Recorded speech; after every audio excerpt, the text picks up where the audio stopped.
Okay, hi everybody. Um, Today I'm going to make a brief discussion of the tactics of the Janissaries in the 16th and 17th centuries.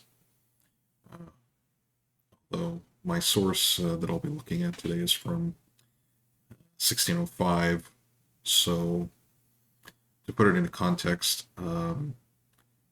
for most of the 16th century, let's say during the reign of Suleiman, the Janissary corps in the Ottoman army is not all that large, around somewhere around 12 to maybe 18,000 men, compared to the Timurid cavalry, so the feudal cavalry that could be anywhere from um, basically they could get up to 100,000 men based on what we know. And obviously these are kind of approximate numbers, but that's the idea at any rate. And but by the late 16th and early 17th century, the Janissary Corps goes up to around 27,000 or something like that, if the numbers, I remember the numbers correctly. And if you want to check, there's a book, Ottoman Warfare, 1500 1700, by Rhodes Murphy, that has uh, more details on that, and you can find that online for free quite easily. But today I'm looking at an article, quite an old article, but it's pretty well cited because it's one of the few pieces we have in Ottoman history that just deals with battlefield tactics, because there's not actually that many studies on this. And if you'd like to find it, it should be fairly easy to find. It's by a scholar named Günhan Börekçi. It's a Turkish scholar. And the article title is a Contribution to the Military Revolution Debate, the Janissaries' use of volley fire during the long Ottoman Habsburg War, 1593 to 1606, and the problem of origins. But what I'm mostly just going to, what I'm wanted to present is just the description he gives of volley fire. And the illustration here is actually from a campaign I've looked at, I've researched against the Persians, but as you can see, it kind of shows up at the top here volley fire. We've got two Janissaries in front firing into these sort of fleeing Safavid soldiers, and then we have some dismounted cavalry that appear to be kind of protecting their flank, and then it looks like there's two the back ranks kind of preparing or marching up. But anyway, so that's a good example, a little kind of suggestion and an illustration of this kind of volley fire. And this illustration, if you'd like to look at it, it's from an illuminated manuscript called the Şecaat Name by a guy named, a poet and writer named Dal Çelebi. And you can find that in the Istanbul University Library catalog, which has many, many manuscripts if you want to look into this stuff yourself. Or if you want to look at the illustrations, it's free to download. Okay. With that said, what did the Janissaries do in terms of battlefield tactics?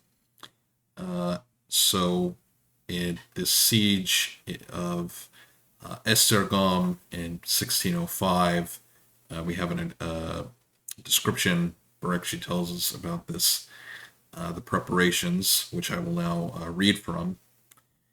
After the deliberations in the council, Mehmed Pasha issued an order to all units of the army on the 23rd of July, 1605. According to our chronicler, Lala Mehmed Pasha commanded all soldiers to go to their regiments with all their weapons and take their positions in order to properly prepare our regiments in ranks, Saf alaylara, should be deployed in battle, and how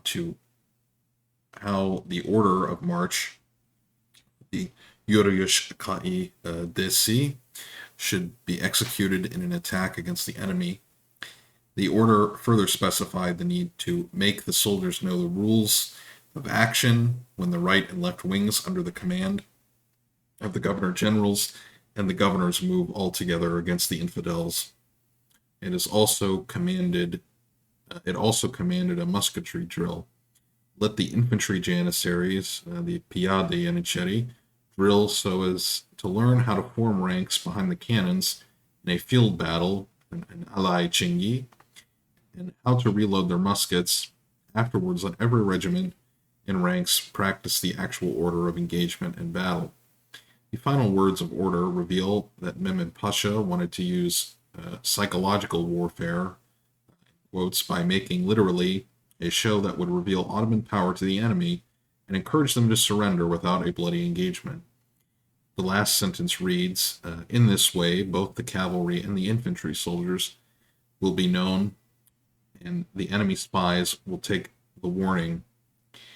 Given its timing, it is clear that Mehmed Pasha's order aimed to fully prepare and coordinate his troops for the recapture of Esztergom. So that's setting the scene, and I should mention that the chronicle that Börekçi is citing here is quite an interesting one that I'm hoping I could do more work on and maybe present some of the findings here on the channel.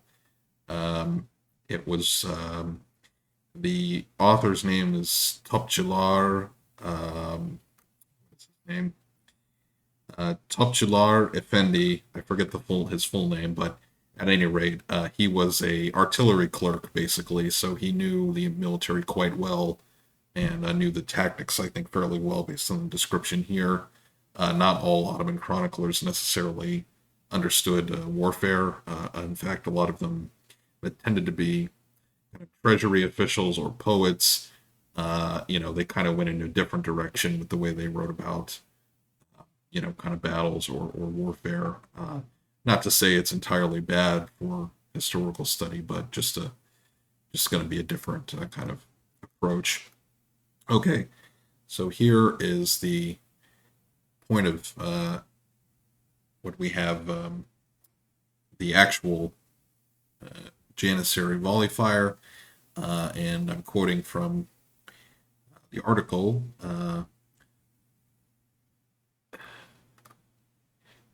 Following Mehmed Pasha's order, every cavalry and infantry unit drawn up on the right and left wings took its position in the field and prepared for the drill. Following this, we find the first reference to Ottoman volley fire. Note the change in the middle of the passage from the past to the present tense. Abdul Kadir, yeah, that's his name. Abdul Kadir appears to have actually observed the drill. And in the middle of the field, the Janissary regiment stood in 3 ranks, each musketeer with matches ready to fire, and they lined up the big cannons, chained in the front of the Janissaries. Then after the first rank of the Janissaries fires their muskets, the second rank fires too. Afterwards, the rank that fired first bends double and begins to reload their muskets. And as the third rank fires, the second rank in front of them bends and prepares their muskets. Then the first rank again stands up and fires their muskets. And then I'll just read a little bit more.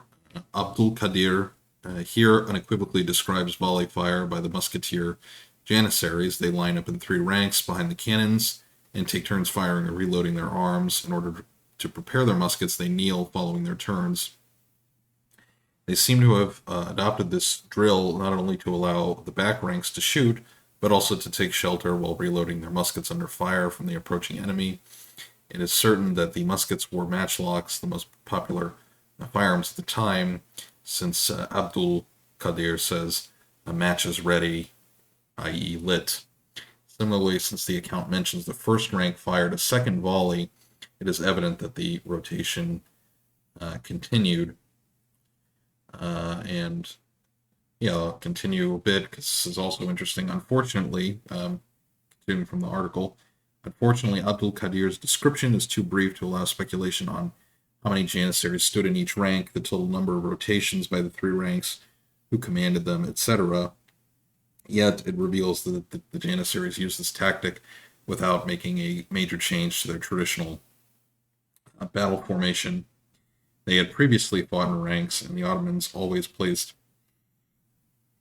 elite infantry corps in the center of the army, standing in front of the Sultan and or the high-ranking vizier commanders, and behind the chain cannons, known as the Ottoman fortified Wagenburg. Hence, the Ottoman army appears to have ingeniously incorporated a new tactic into its Wagenburg to be carried out by the musketeer Janissary regiments alongside the artillery and other infantry units. And I'll stop reading there. So, what does this say about Ottoman tactics and I guess sort of Renaissance warfare? I think I'll give my opinion here is that sometimes I think in the discussions about this era of warfare, people get lost in trying to look at, who did something first, and that usually you see this in a lot of the stuff about, like, for example, the 30 Years' War, about how Gustavus Adolphus invented these things, and Wallenstein invented this tactic, and then that changed everything. And I guess my opinion would be that thinking about the technology of muskets and kind of the tactics the technology sort of requires you to use, most people, I think, in all of these kind of empires or states, military people are kind of looking at the same problems, and they're just going to come up with similar solutions. But at any rate, that aside, this is a description of the Janissary kind of musket tactics in the turn of the 17th century. Quite interesting, just to get this kind of description, because it's not something I even find in a lot of the stuff I work on necessarily. And I hope this is kind of useful for people out there trying to war game this stuff. And that's the article, and that's my short presentation for this video. So I hope you guys liked it, and I will talk to you guys in the next video. Thank you for watching.